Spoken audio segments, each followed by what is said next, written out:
Aujourd'hui, 13e journée nationale de l'audition, nous recevons le docteur Marie-Josée Estève Freyss, spécialiste ORL au CHU de Purpan.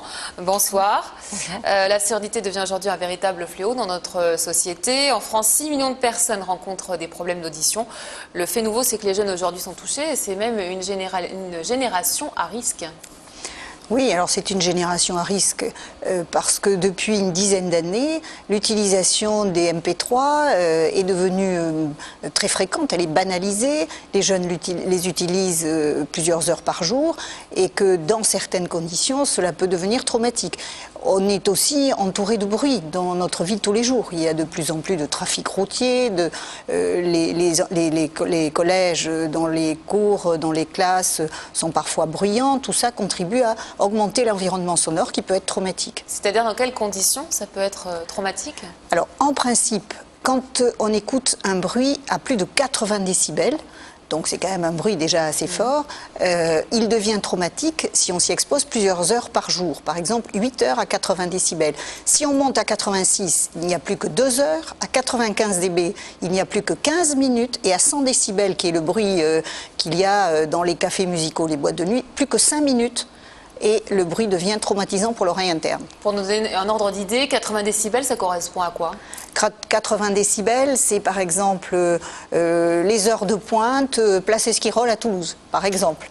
Donc c'est un bruit qui est pas très très fort et qui est prolongé et surtout dans les oreilles d'un MP3 devient rapidement traumatique. En revanche, on ne peut pas leur interdire d'aller en boîte, d'écouter de la musique. Alors qu'est-ce qu'il faut faire? Quels conseils on peut donner? Alors il ne faut pas l'interdire, il faut juste informer et faire de la prévention.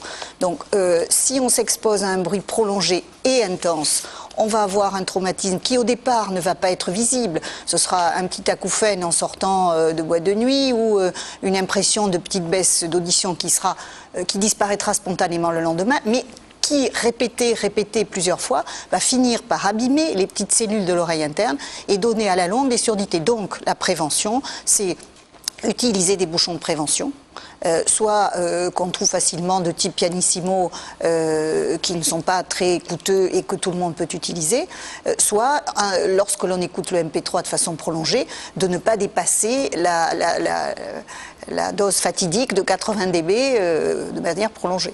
Et c'est quoi justement les premiers signes de surdité?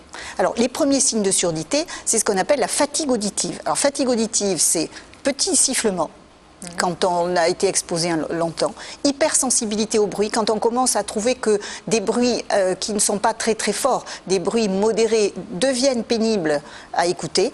Et puis le deuxième stade, c'est le début de la surdité, c'est quand on commence à être gêné dans le bruit, quand il y a un peu de bruit de fond et que par exemple dans un restaurant ou dans une ambiance un peu bruyante, on commence à ne pas comprendre ce que les gens disent. Ça c'est le début, c'est ce qu'on appelle le trouble de la discrimination dans le bruit. Puis ensuite il y a les surdités plus importantes où on est gêné dans la vie de tous les jours, constamment. Donc il faut dire aussi qu'il y a 3 types de surdité. Est-ce que vous pouvez nous dresser un petit peu le tableau rapidement?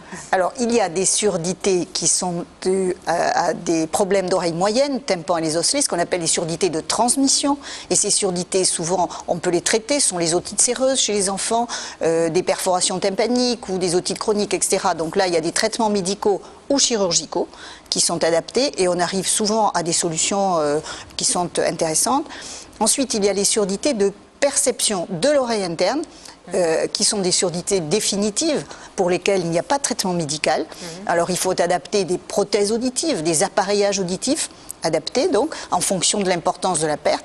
Et enfin, il y a des surdités plus rares qui sont des surdités centrales dues à une atteinte ou du nerf ou au niveau du cortex, cerveau auditif. Et là, qui rentrent dans des pathologies plus graves et plus globales pour lesquelles les traitements sont adaptés mais souvent difficiles. Dans le cas des surdités de naissance, il y a Toulouse. Toulouse est une ville pilote. Dans les maternités, depuis 4 ans, on pratique un dépistage de la naissance. 15 000 bébés chaque année sont dépistés dans les maternités. Qu'est-ce que ça permet, cette prise en charge précoce? Alors, il faut dire que dans toutes les maternités de Toulouse, on fait un dépistage dans les jours qui suivent la naissance. Il y a donc 15 000 enfants sont ainsi dépistés par ça s'appelle les potentiels évoqués automatisés. C'est un test rapide qui ne fait pas du tout souffrir le bébé. Si le test est positif, cela s'arrête là. Si le test est négatif, il y a ensuite un deuxième examen plus compliqué qui est fait au CHU et qui permet de donner le niveau de la perte auditive. Alors, si la perte auditive est modérée, on surveille l'enfant. Si elle est sévère, il sera appareillé tout de suite. Et si elle est profonde ou totale, il va être appareillé, suivi de manière extrêmement régulière les 6 premiers mois. On peut appareiller un petit bébé à l'âge de 6 mois. Et si l'appareillage ne donne pas de résultat à 1 an et demi, on peut pratiquer une chirurgie qui s'appelle l'implant cochléaire, mais qui est réservée donc au décours d'une période d'essai avec un appareillage prothétique. Eh bien, merci, docteur Estève Freyss, d'être venue nous parler de l'audition.